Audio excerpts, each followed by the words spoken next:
مولا عزت دے وے جنو مولا عزت دے وے جنو مولا عزت دے وے جنو مولا عزت دے وے لکھ کوئی رولے رلدا نہیں جنو مولا عزت دے وے لکھ کوئی رولے رلدا نہیں صدقے جام سہیل فروخی رب دی کرم نوازی تو بندہ اونوں بھل جاندا ہے بندہ۔ میری اپنی فیملی میں ایک آدمی نے 60 کی دہائی میں کروڑوں روپے اکٹھے کیے جبکہ کسی کے پاس سینکڑوں نہیں ہوتے تھے۔ پورے ویسٹ پاکستان کے ایک محکمے کے چیف تھے، پورے ویسٹ پاکستان کے ایک محکمے کے چیف تھے، کروڑوں اکٹھے کیے۔ ان کے مرنے کے بعد ایک دن ان کا بیٹا کہہ رہا تھا کاش ہمارا باپ ہمارے لیے حلال چھوڑ کے جاتا تو کوئی دن خوشی کا ہم بھی دیکھ لیتے، کاش ہمارا باپ ہمارے لیے حلال چھوڑ کے جاتا تو کوئی دن خوشی کا ہم بھی دیکھ لیتے۔ کیا فرمایا؟ من امسا کالن بعمل یدہ امسا مغفورا لہ، جو صبح سے شام تک حلال کمانے میں تھکتا ہے اس کے اس دن کے سارے گناہ معاف ہو جاتے۔ ایک صحابی سعد بن معاذ وہ سامنے بیٹھا۔ ہمارے ہاں عشق رسول کے عجیب عجیب انداز ہیں، چونکہ علم و باج کرے فقیری کافر مرے دیوانہ ہو سلطان باہو، سہ سہ وریاں کرے عبادت کولو اللہ تو رہے بیگانہ ہو۔ تو وہ کہتے ہیں کہ علم کے بغیر فقیری کرنے والا وہ تو کافر دیوانہ ہو کے مرے گا۔ تو میرے نبی وضو فرما رہے تھے اور صحابہ پانی نیچے سے لے رہے تھے، زمین پہ نہیں گرنے دے رہے تھے، وہ کوئی سینے پہ مل رہا ہے، کوئی پی رہا ہے، کوئی منہ۔ ہم نے فرمایا ما یحملکم علی ھذا، کہ آپ لوگ ایسا کیوں کر رہے ہو؟ تو انہوں نے کہا جو حبا للہ ورسولہ، اللہ اس کے رسول کی محبت میں کر رہے ہیں۔ تو آپ نے فرمایا میں بتاتا ہوں محبت کیا ہے، اب اللہ کے نبی کی سن لو کہ محبت کہتے کسی ہیں، کون ہے محبت کرنے والا؟ آپ نے فرمایا من سرہ ان یحب اللہ ورسولہ ویحبہ اللہ ورسولہ، اگر تم اپنی محبت کو پاس کرانا چاہتے ہو اللہ اور اللہ کے رسول کے دربار میں، اور یہ چاہتے ہو کہ اللہ اس کا رسول بھی تم سے پیار کریں اور تمہاری محبت بھی وہاں قبول ہو جائے، تو پھر کیا کرنا ہوگا؟ کہ فَلْيَصْدُقِ الْحَدِيثَ إِذَا حَدَّثَ، ہمیشہ سچ بولنا ہوگا، جھوٹ نہیں بولنا، سچ بولنا ہوگا، جھوٹ نہیں بولنا، سچ بولنا ہوگا، جھوٹ نہیں۔ پاکستان میں کتنے سچ بولتے ہیں، سارا دن جوتیاں چٹخا چٹخا، تمہارا جوتا ٹوٹے گا، پاؤں میں چھالے پڑیں گے، سچا نہیں کوئی ملے گا، سب جھوٹ بولنے والے۔ تو پہلے ہی نشانی میں پورا پاکستان فیل ہو گیا۔ میں یہ نہیں کہتا کہ سچے نہیں، اللہ کے فضل سے ہیں، لیکن وہ اتنے تھوڑے ہیں کہ اب انہیں ڈھونڈ چراغ رخ زیبا لے کر، وہ چراغ رخ زیبا سے بھی نظر نہیں آتا۔ دوسری نشانی عشق رسول کی نشانی کیا ہے؟ سچائی، اور کہنے والے کون ہیں؟ خود میرے نبی۔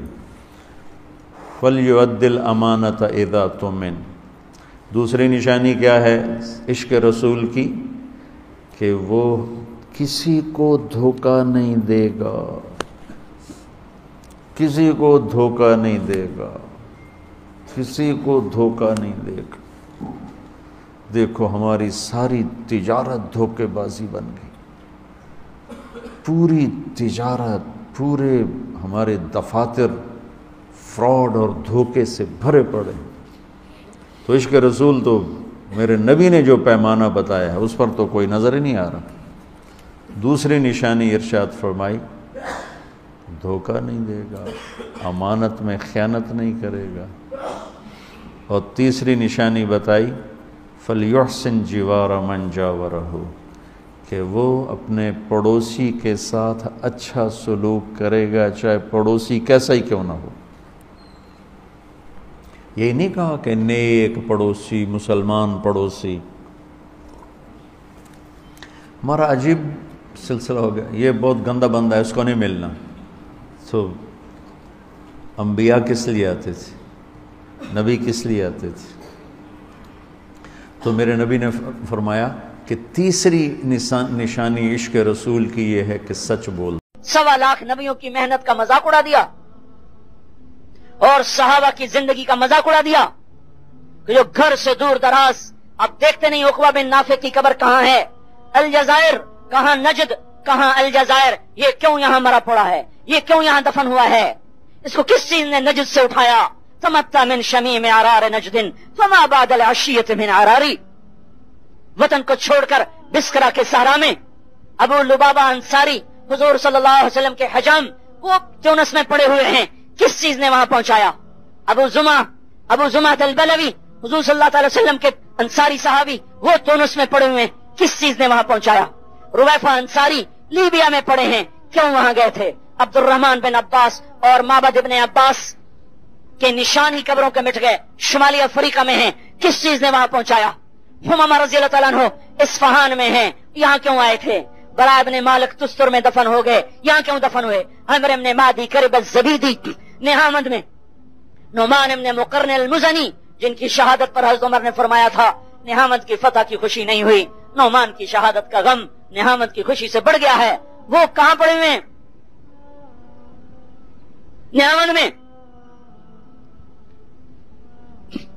ابو رافع غفاری خراسان میں، عبد الرحمن بن سمرہ خراسان میں، ربیع بن زیاد الحارثی سجستان میں، ایوب انصاری استنبول میں، ابو طلحہ انصاری بحیرہ روم میں، فضل بن عباس شام میں، خالد بن ولید حمص میں، بلال حبشی دمشق میں، ابو الدرداء دمشق میں، ابو عبیدہ اردن میں، جعفر بن ابی طالب موتا میں، زید بن حارثہ موتا میں، عبداللہ بن رواحہ موتا میں، شرابیل بن حسنہ دریائے اردن کے نہر اردن کے کنارے، معاذ ابن جبل غور کی پہاڑیوں میں، عبد الرحمن ابن معاذ باپ بیٹا دونوں اردن کے پہاڑوں میں، زرار بن الازور اردن کے پہاڑوں میں، عبادہ بن صامت اردن کے پہاڑوں میں. یہ ساری قبریں بنتی چلی جا رہی ہیں اور اسلام کی شمع، ان کی زندگی کی شمع گل ہوتی گئی اور اسلام کے چراغ جلتے چلے گئے. یہ یوں نہیں عالم میں فضائیں بنی، گھر اجڑے. عبداللہ بن ابو بکر عاتقہ سے شادی ہوئی، ایسی خوبصورت، ایسی شاعرہ، ایسی فاضلہ کہ محبت ایسی گڑ گئی کہ جانا ہی چھوڑ دیا. باپ نے سمجھایا بیٹا تو اللہ کے راستے میں نہیں جاتا، محبت زنجیر بن گئی. آخر ابوبکر نے کہا طلاق دے دو، طلاق دے دو. ابوبکر جیسا باپ کہے پھر تو طلاق دینی پڑتی ہے. طلاق تو دے دی پر سینے پہ ایسا زخم لگا. یاد کرتے ایک دفعہ لیٹے ہوئے اور حضرت ابوبکر گزرے، ان کو نہیں پتا کہ ابوبکر گزر رہے ہیں. آتک لا انسا کی مادر شارق وما ناہ قمر الحمام المتوقع. اے آتکا جب تک سورج نکلتا رہے گا تیری یاد بھی میرے دل میں ایسے ہی طلوع اور غروب ہوتی رہے گی. تو حضرت ابوبکر کو ترس آیا، کہا بیٹا دوبارہ نکاح کر لے. دوبارہ رجوع کر لیا لیکن یہ تازیانہ بنا. پھر یہ کہاں جان دی ہے؟ طائف کی پہاڑیوں میں سینے پہ تیر لگا اور وہی زخم رستے رستے رستے موت کا سبب بنا. پہلے عبداللہ کے شعر تھے، اب عاتقہ بے قرار ہوئی. آلیت لا تنفک عینی حزینتا ولا ینفک جلدی اغبرا. میں بھی قسم کھاتی ہوں کہ آج کے بعد میری آنکھ کا پانی کبھی خشک نہ ہوگا اور میرا جسم کبھی نرم کپڑا نہیں پہنے گا. 30 برس کی عمر میں وہ گئے. جعفر بن ابی طالب رضی اللہ تعالیٰ عنہ کو کافروں نے گھیرے میں لے لیا تو شیطان نے کہا معصوم بچے ہیں بھاگ جا، چھوٹی بیوی ہے، جوان بیوی ہے، بھاگ جا. ایک دم اترے اور پہلے گھوڑے کو قتل کیا تاکہ پیچھے جانے کا راستہ بند ہو جائے. یا حبذ الجنت وقت رابہا، جنت کو یاد کرتے ہوئے آگے آگے آگے. ایک ہاتھ کٹا، دوسرا کٹا، 2 ٹکڑے ہوئے اور آپ نے فرمایا وہ جعفر گیا اور جنت میں داخل ہو گیا. مصیبت کی گھٹاؤں میں یہ اسلام اٹھا ہے، آزمائش کی گھاٹیوں سے گزر کر یہ کلمہ ہم تک پہنچا ہے.